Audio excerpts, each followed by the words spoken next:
तो अगेन आप सभी लोगों का बहुत बहुत स्वागत इस वीडियो लेक्चर सीरीज के फोर्थ वाले पार्ट में। जैसा कि हमने पिछली क्लास में पढ़ने की कोशिश करी थी कि राष्ट्रपति का इलेक्शन हुआ था और राष्ट्रपति के इलेक्शन की वजह से कांग्रेस जो थी कहीं ना कहीं स्प्लिट हो गई और फाइनली 1969 के इंटरनली चुनाव से ही पता चला कि पीएम इंदिरा गांधी थी। पार्टी प्रमुख मैंने आपसे पूछा था, कमेंट करना था आप लोगों को, और वीवी गिरि जी उस टाइम पीरियड पे राष्ट्रपति बन गए थे।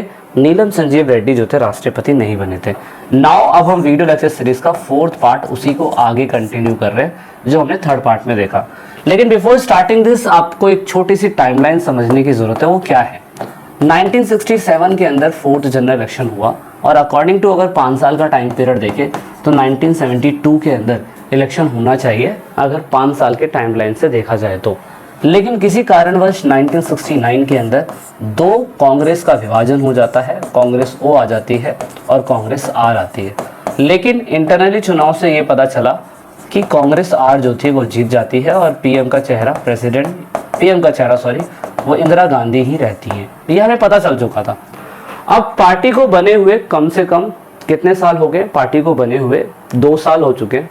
अब उसके बाद 1970 के अंदर एक ऐसा टर्निंग पॉइंट आता है जिसकी वजह से पार्टी को ये समझ में आ जाता है कि हमें पूरी मेजॉरिटी से किसी भी बिल को पास करने के लिए एक अच्छे सदस्य और अच्छे लेवल पे हमें एमपी चाहिए। लेकिन 1969 के अंदर इंदिरा गांधी जी क्योंकि अपने आप को अपना वर्चस्व दिखाना चाहती थी, दैट इज़ वाई 1969 में उन्होंने प्रीवी पर्स जैसी पॉलिसी जो थी वो शुरू करी।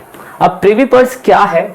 उसकी वजह से, प्रीवी पर्स की वजह से 1970 के बाद जब 3 साल हो गए सरकार को तो फाइनली उन्होंने कहा कि अब हमें इलेक्शन कराने की ज़रूरत है। दोबारा से राष्ट्रपति को एज अ चिट्ठी लिख के, राष्ट्रपति को लेटर लिख के ये करवाया जा सकता है।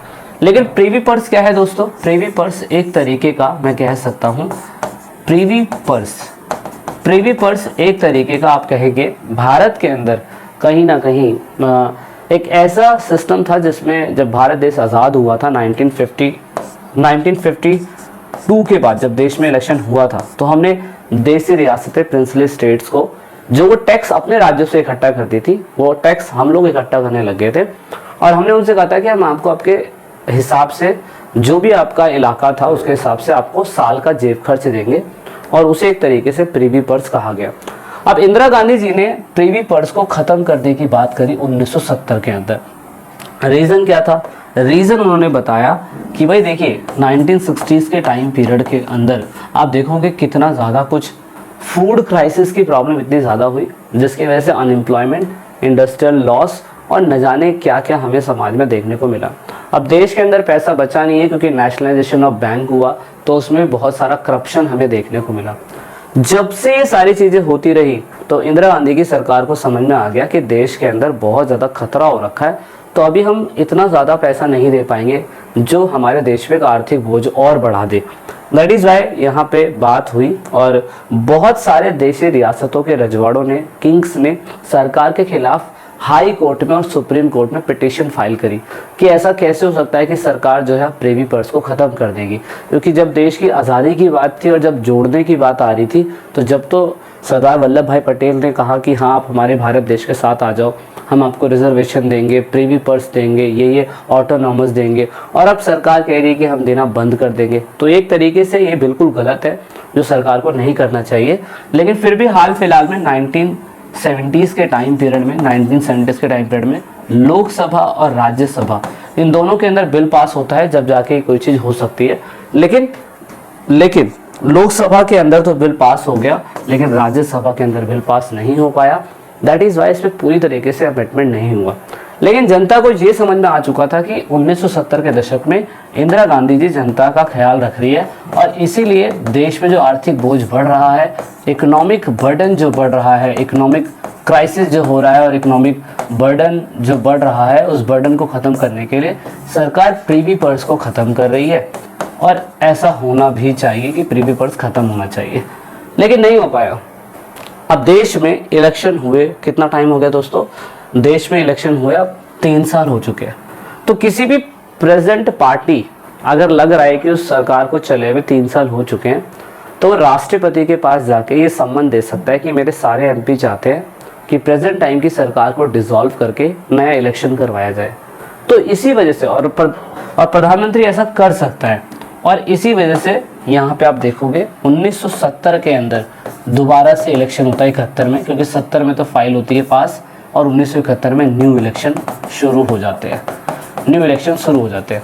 अब देख लो टाइम पीरियड 1969 था और 1971 के अंदर 4 साल के अंदर दोबारा इलेक्शन होता है, और अगेन अब इलेक्शन होगा कांग्रेस आर के बीच में और दूसरी अपोजिशन पार्टी जितनी भी थी जो पूरी तरीके से किसके खिलाफ थी, पूरी तरीके से इंदिरा गांधी के खिलाफ थी। अब वो इलेक्शन लड़ेगी सरकार कांग्रेस आर के खिलाफ।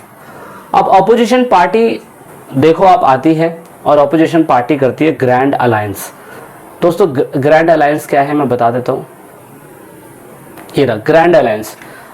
Only one common political program चलाया इन लोगों ने, और उन्होंने ग्रैंड अलायंस ने, ग्रैंड अलायंस में कौन कौन था, कांग्रेस ओ थी, जनसंघ थी, दूसरी और party socialist democratic party, Congress socialist party, स्वतंत्र पार्टी, बहुत सारी पार्टी जो थी, उन सभी ने मिलकर एक स्लोगन चलाया, वो था रिमूव इंदिरा, यानी कि इंदिरा को हटाओ।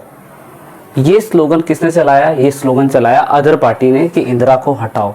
और जबकि इंदिरा गांधी जी उस टाइम पे बोल रही थी कि लोग कहते हैं इंदिरा हटाओ हटाओ, और मैं कहती हूँ गरीबी हटाओ। तो इस वजह से आप देखोगे कि इंदिरा हटाओ और गरीबी हटाओ का नारा, जिसमें इंदिरा गांधी जी पूरी तरीके से कामयाब हुई, और इलेक्शन का रिजल्ट ये आया कि इंदिरा गांधी को बहुत ज़्यादा बहुमत मिली। 1971 के अंदर अगर आप देखो तो कांग्रेस ओ को सिर्फ 20 सीटें मिली, जबकि कांग्रेस आर को 352 सीटें मिली, और उन्होंने सीपीआई के साथ गठबंधन बनाया और उनकी सीटें 375 हो गई। इस तरीके से कांग्रेस जो थी 1971 में पूरी तरीके से पावर में आई, और आप कहोगे कि ग्रैंड अलायंस की सिर्फ 40 सीटें, जो दूसरी और साथ में पार्टियां थी उन सब ने मिलाकर सिर्फ 40 सीटें ही ले पाई। और Indira Gandhi in many ways had reinvented the party, now it was new Congress and lead the अमेज। पुनर्गठन हुआ और फाइनली पार्टी ने अपने आप को मजबूत करा। पूरी तरीके से जो डोमिनेंस सरकार का नहीं था सरकार के अंदर, वो पूरी तरीके से हुआ। पॉपुलर अनलिस्ट मूवमेंट जितना ही भारत के अंदर उस टाइम पीरियड पे कुछ चल रहा था वो ख़त्म हुआ, और इंदिरा गांधी की सरकार बहुत मेजॉरिटी के साथ 71 में आई। तो पेपर के अंदर यही आता है कि आप बताइए कि चौथा आम चुनाव इंदिरा गांधी जी क्यों जीती। ये सबसे बड़ा क्वेश्चन है जो आपको पता होना चाहिए, जिससे आपको समझ में आएगा कि इंदिरा गांधी का जो प्रोसीजर था इतना लंबा क्या था। अब 71 के अंदर जैसे इलेक्शन होता है तो फिर दोबारा से नया पार्टी प्रेसिडेंट बनेगा, और यहाँ हम कहानी नेक्स्ट चैप्टर में पढ़ेंगे, जो नेक्स्ट चैप्टर होगा हमारा। ठीक है, so this is it in this video. I hope आपको कॉन्सेप्ट समझ में आ रहा होगा। मिलते हैं नेक्स्ट पार्ट में जल्दी। जय हिंद, जय भारत, वंदे मातरम। वीडियो अच्छी लगी तो लाइक से सब्सक्राइब। मिलते हैं नेक्स्ट चैप्टर में।